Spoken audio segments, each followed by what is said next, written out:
Hi guys! So for today's video ay request ito ng cousin ko na sabi niya sa akin kahapon, sabi niya, ate gawa ka ng vlog kung paano magka-jowa. Natawa ako. Pero alam niyo ba na sa simple question na yun, marami talagang nagtatanong kung paano nga ba magka-jowa. Especially doon sa mga mga nag-i-age na ng 30 up na wala pang jowa o boyfriend o girlfriend. So sana makatulong tong video na to para masagot yung ilan yung tanong. Ang unang tip para sa akin para magka-jowa kayo ay eto yung mag-ayos ka. Magpaganda o magpagwapo ka, pumunta ka sa parlor, magpapalit ka ng kulay ng buhok. Kilay is life.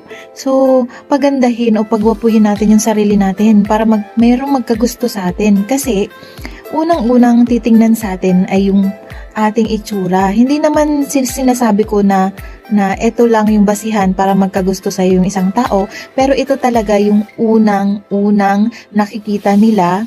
Then, ma-attract sila sa'yo. Then, you go to the getting to know. Tsaka siya mapapamahal sa'yo at magkakagusto sa'yo. Pangalawang tip para magka-jowa ka ay lumabas ka. Lumabas ka po ng bahay. Huwag mo ikulong yung sarili mo sa bahay. Wala kang mapapala dyan. Explore yourself. Maghanap ka ng mga kaibigan. Lumabas ka with your friends. Minsan sa buhay mo, kailangan mong lumabas para makakilala ng ibang tao. So kung nakamukmuk ka lang dyan sa loob ng bahay, wala ka talagang makikilalang iba. Pangatlong tip guys ay maging active sa social media. Ano-ano ba yung mga social media ngayon? Facebook, sikat na sikat. TikTok, sikat na sikat yan. So, yan yung mga halimbawa ng social media. Tumanggap kayo ng mga friend request, malay nyo, nandun pala yung dawan ninyo. Pero, ingat po tayo, maraming scammer sa panahon ngayon. Kaya, kilalanin munang maigi. Huwag po basta-basta maniniwala.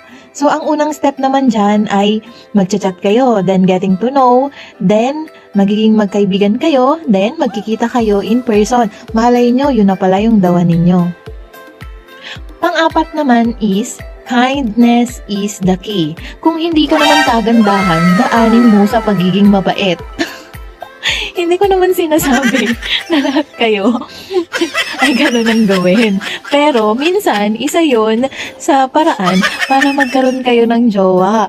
So, kindness is the key. Lahat ng friend request nyo sa Facebook, i-accept nyo. Charot lang. Guys, huwag kayong choosy. Mag-entertain kayo ng tao, ng ibang tao. Hindi yung sarili nyo lang. Nakakapagod mag-isa. At ang panglima, kapag hindi ka pa rin nagka-jowa dun sa 4 na tip na yun, eto, yung pinakalas mong gawin. Ikaw yung mag-first move.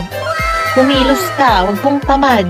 So, hindi lalapit sa atin ang ating tadhana. Minsan, hindi ako naniniwala kasi dyan sa kasabihan na kung sino yung nakatadhana sa'yo, ay darating at darating. Hindi po.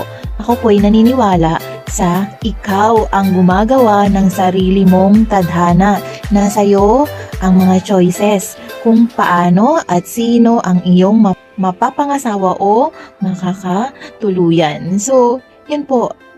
Ikaw ang unang mag-approach. Huwag naman na na tahimik ka lang sa isang tabi, masyado kang... Kasi sa panahon ngayon, hindi na uso yung pagiging tahimik lang sa tabi. So, yun, ikaw yung unang mag-approach para magka-jowa ka na. Okay?